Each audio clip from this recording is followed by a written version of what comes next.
Dutch Newman, number one soul provider. Kansas City's number one dope supplier. Bitch, ask about me. Johnny Quest, Audio One, Lonely Hearts Club, old school soul provider, baby. I got started basically through my guy Godson. Shout out T. Basically, he brought me in when I was like 18, 19 years old.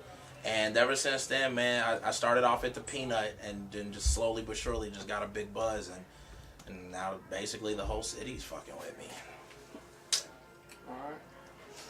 Requests. Same question. Same question. Shit, man. I don't know. I've been at it for a long time. I've been DJing for like 15 years. Making beats for about 10. Been making records about the same amount of time. I don't know, man. Just been doing it. Couldn't stop doing it. Semi-retired DJ. But, you know, still grinding because it's in me. Man, I was influenced by a lot of hip hop. So I can't really put myself in a certain box, but I'll say for the most part, and to categorize it, I'm fun. I love making music and I love living life, and I think it shows in my music, especially in the album. It basically, not to sound too cliche, but this shit literally did take 26 years in the making. So basically, man, it's just my heart. It's Johnny just provided me the fucking ammo, and then basically, so yeah, man. I'm influenced by a lot of hip hop, though, man. I love hip hop. I love all different genres of music, and that's why I feel like it all comes through my music. The different styles, because you know we all go through different emotions, and my music is like my emotions. I can be happy one day, you know, depressed as fuck the next, and you know, as long as I know a way to channel it, then yeah. That's what basically my music is, to sum it up. I'm influenced by old school, you know, 90s golden era. Also love a lot of the new shit, you know, dance music, jazz, soul, psychedelic rock, like all kinds of shit. But you know, my beat style, you know, it's changed a lot over the years. And this is kind of like you were saying, man, a culmination of everything we've been working on for a long time. And, you know, came together and came out right.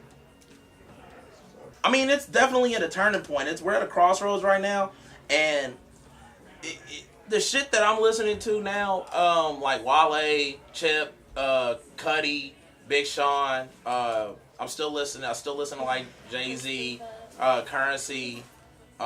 It's a lot of different styles, but then on the other end of the spectrum, you got motherfuckers like Cali Swag District, who I hope take a long walk off a short cliff, basically. But it's music. It's what people like, and you know, I understand, like, not everything is gonna be good music. And it ain't all gonna be good to you. Like Common said, if I don't like it, I don't like it. It don't mean that I'm hating. So I'm not necessarily hating, but I am hating. Like, in a nutshell, man. I feel like music right now, hip hop music, it could be better, but we're getting there. It's still a young genre.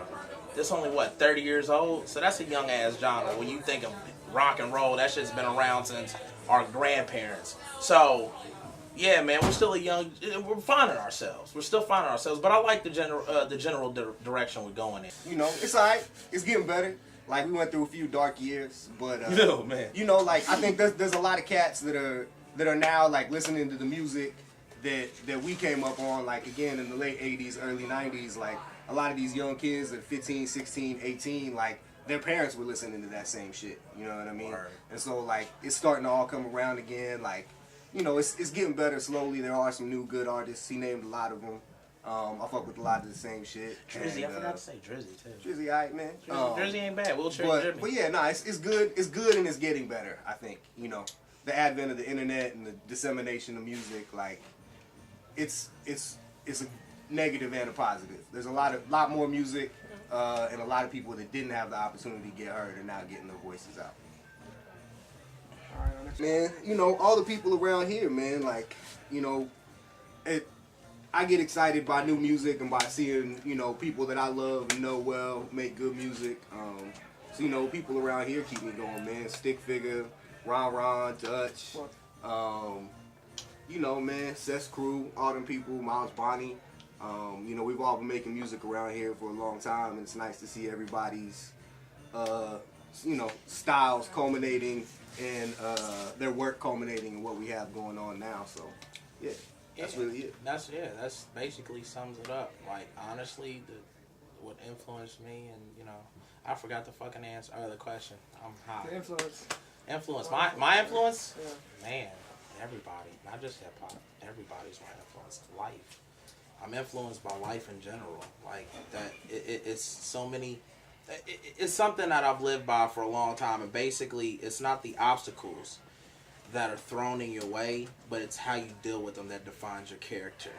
And I feel like that basically is what influences me, because we always gonna have good days, we're gonna have bad days. Like the homie Fruit said, life is a roller coaster. You just gotta ride it. So that's the influence, right? Honestly, why I want to be quote unquote successful is because I love meeting new people. I love meeting new people, and I love traveling. And if to get paid to do this shit full time, just to go and meet new people and let new people hear my music and love my music, it's fucking awesome. Honestly, I feel like, yeah, man, I want this shit to be forever. I want my children's children to be fruitful and go off and use, you know, what I've built up from scratch, and for them to take it and to serve their generation and generations to come, and basically to get girls. Duh. It's just nah, fuck with you. Shit, you know, I don't really rap that much no more, but you know, I mean, same as everybody else, you know, it just started out as you know, something to do, something to kill time, like when you was in school suspension, you know, shit like that, and it just grew. And, you know, of course, you know, the popularity aspect of it and getting love and all that shit feeds into that. And, you know, you want more of it and keep doing it. And I guess that's how it got started, but it developed into more than that. And, you know, it's just what I do now. Hell yeah. I definitely think Absolutely. so. I definitely think so. My friend told me today, and then you told me right after that. And I was fucking bugging out because Tech being so dope, and for him to get all this success, and for him to actually finally be recognized, like he was recognized in the underground, for everyone to now start taking a notice to it, and with him doing this song with Lil Wayne, that shit would skyrocket, and it would be so many A&Rs here, because there's so much talent here. I posed this question not too long ago. I said, it's so much talent, why the fuck are we not signed yet? Why are we not, you know, quote unquote successful? Why aren't we doing what we need to be doing? But it's not necessarily what you know, it's who you know. And it's not just being able to rap well, because there's a million fucking rappers, there's a million DJs, there's just so many, and it's oversaturated damn near. But if you have the know-how and you have the willpower, you actually want this shit, you really grinding and putting your time and effort in it, then there should be no reason why you can't do exactly what Tech is doing and being on the level that he's at. Anybody.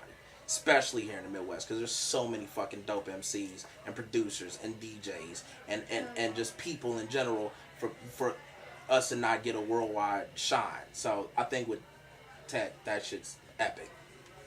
Man, he said it, you know, it'll be a big thing if and when it happens, and, you know, Stranger's been doing their thing for a long time. Shit, they just signed J-Rock. Fuck yeah. Who's one of the dopest, like, West Coast MCs. You know, that Brother Lynch album is one of the most amazing things they put out. Yeah, it is. To date, in my opinion. So I think they're doing some good things, and it's going to be good for everybody. Yeah. How can it not be? Exactly. You know? Make sure you motherfuckers please get the album. It is finally done. Put a lot of blood, sweat, and fucking tears into here. It was all him, really. I just did rapping. This nigga did everything else, and I just went in the booth, and then this nigga still coached me on that. So, nah, it sound better like this. I was like, it do sound better like this. I know what the fuck I'm talking about. Already. But yeah, man, shout out to Johnny. This is my big bro. I kill a motherfucker for him. Shout out to my homie, rest in peace, Josh Frucci. Just lost him this past week. Shout out to Underground Appeal, SneakHype.com, Street Artist Team, motherfuckers in the building, Soul Providers, and of course Midwest Invasion, you beezies. Of course Midwest Invasion. Fuck. See, thank you, because I would have been like, really, yeah, okay. Fuck yeah. Lonely Kansas Hearts Club, City, baby. Lonely Hearts Club, bitches. You did? Yeah.